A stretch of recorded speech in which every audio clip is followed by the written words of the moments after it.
Classificação indicativa. Livre para todos os públicos.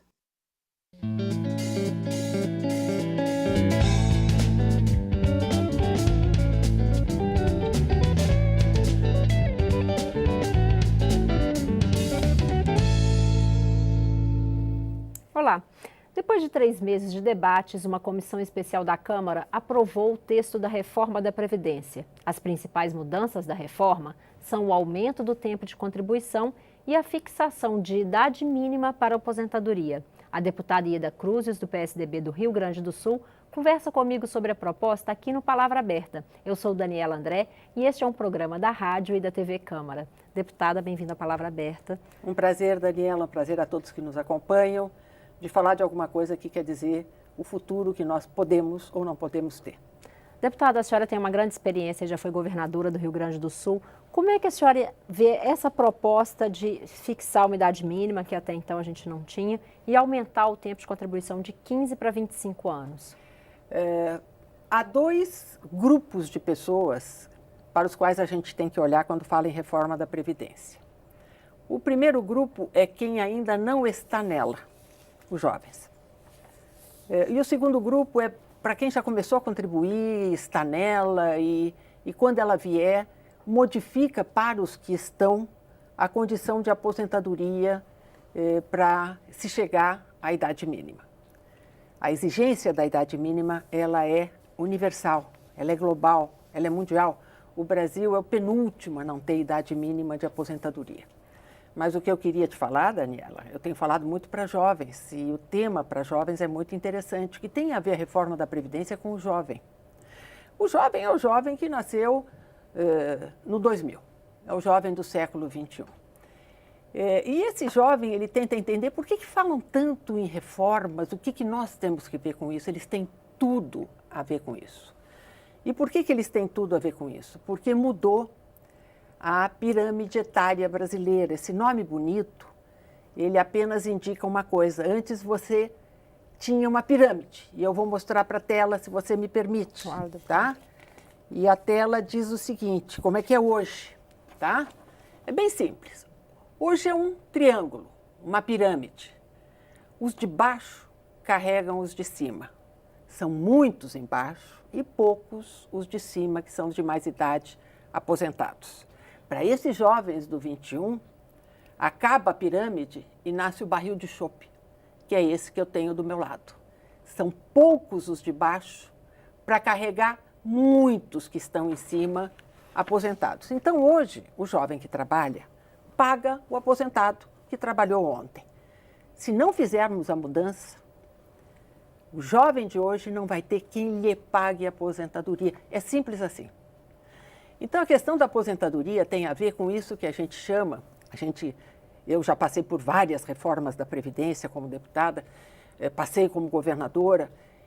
O que acontece presentemente, atualmente, é que falar para o jovem é falar para ele, olha, somos nós que usufruímos de uma aposentadoria do sistema antigo, que temos que ter solidariedade com vocês, porque vocês não vão ter quem lhes pague a aposentadoria do futuro. Esta solidariedade geracional é o que me guia e guia a maior parte das pessoas que com mais experiência sabem que nós temos um sistema de privilégios que não podem continuar, como aposentar aos 40 anos, aposentar para 30 anos seguidos que vai continuar a viver com o último salário sem ter contribuído antes. Mas essas coisas são muito complexas nesse tema, reforma da Previdência.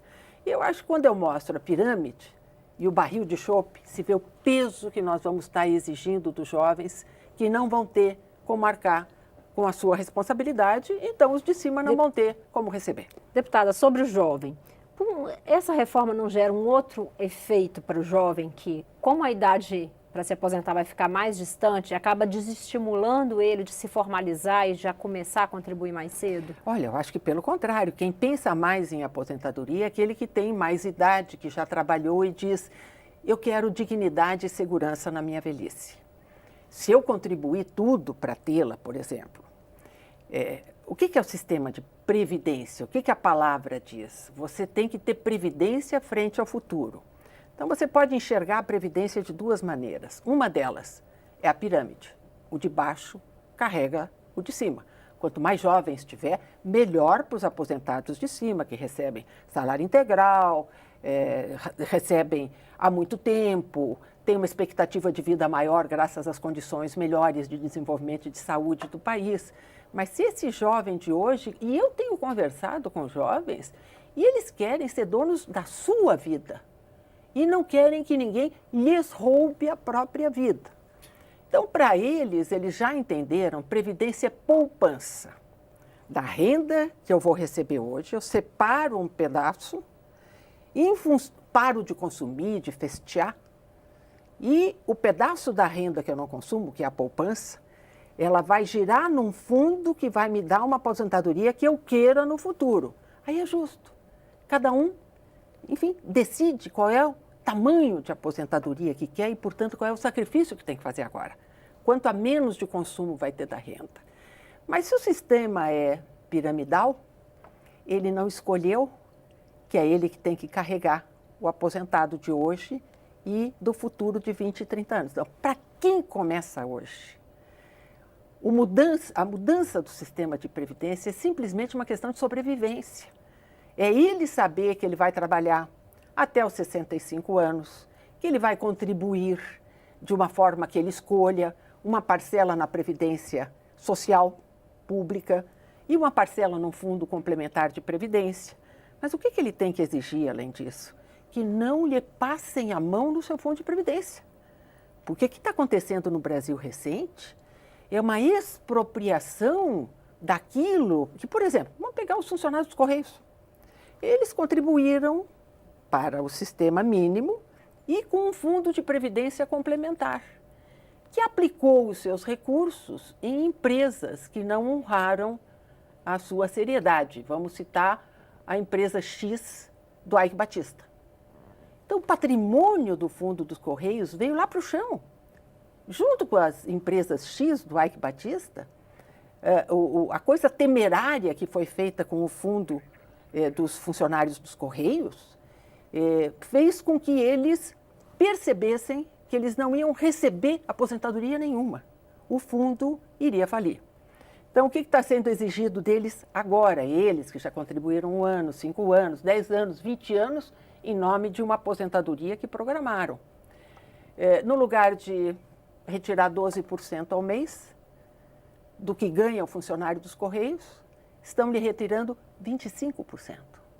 Da noite para o dia. Mais que o dobro.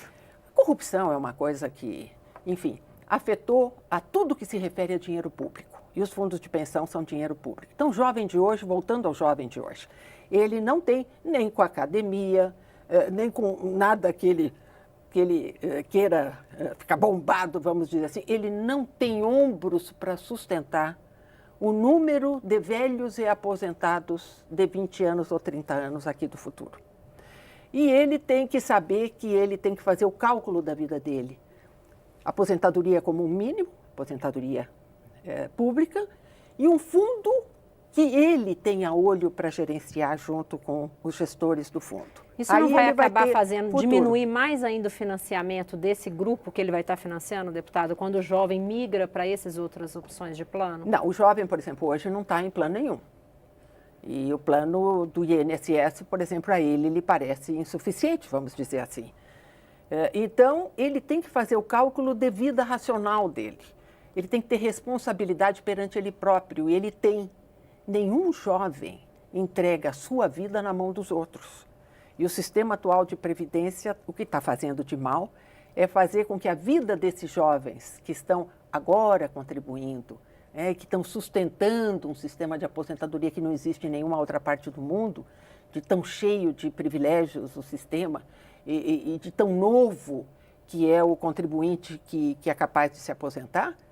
Então, hoje o jovem tem consciência, escuta, do jeito como está errado. Como é que nós podemos consertar? Então, aí é que eles estão acompanhando o que nós estamos fazendo aqui no Congresso Nacional, propondo mudanças previdenciárias. Deputada, a gente está se encaminhando para o fim, deixar uma última pergunta para a senhora. A senhora acha que é possível se pensar em alguma coisa, em algum dispositivo na reforma tributária, ou alguma outra modificação para aumentar as fontes de financiamento da Previdência para ajudar a fechar essas contas? Eu tenho uma opinião bem pessoal. Eu acho que a Previdência deve viver por si. O que não é dela é assistência social. Então, quando a gente fala no sistema de previdência social, a gente fala aposentadoria e benefícios sociais. Eu acho que ela tem que começar gradativamente a perder o seu gigantesco déficit, de modo a viver de maneira sustentável. Já a reforma tributária e a reforma trabalhista, e a reforma política, que é entre nós, né, que é a mãe de todas as reformas, a reforma tributária e as outras, elas têm que consertar o seu setor específico. Ela tem que, a reforma tributária, por exemplo, terminar com esta guerra entre estados que faz a nossa federação uma federação de inimigos e não uma federação de irmãos, né? A trabalhista, por exemplo, a trabalhista, você tem 14 milhões de desempregados, mais 14 milhões de gente desempregada que não está procurando emprego e mais o subemprego que graçou no Brasil inteiro. Então, a reforma trabalhista é para trazer ao sistema formal e, portanto, gerar recursos previdenciários, sim, mas que eles sejam recursos não para cobrir o que foi de errado, mas para garantir do trabalhador que está começando a ter o seu emprego de carteira de trabalho assinada, aquilo que é o seu direito para o futuro. Então, sim, eu acho que principalmente a reforma trabalhista é aquela que bota conserto nos verdadeiros direitos de cidadania. Deputado, infelizmente nosso tempo chegou ao fim, agradeço a sua participação. Eu é que agradeço.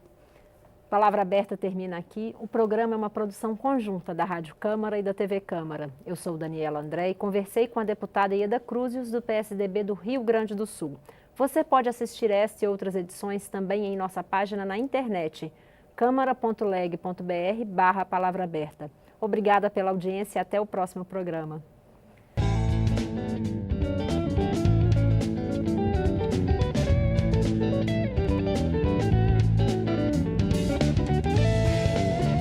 Thank you.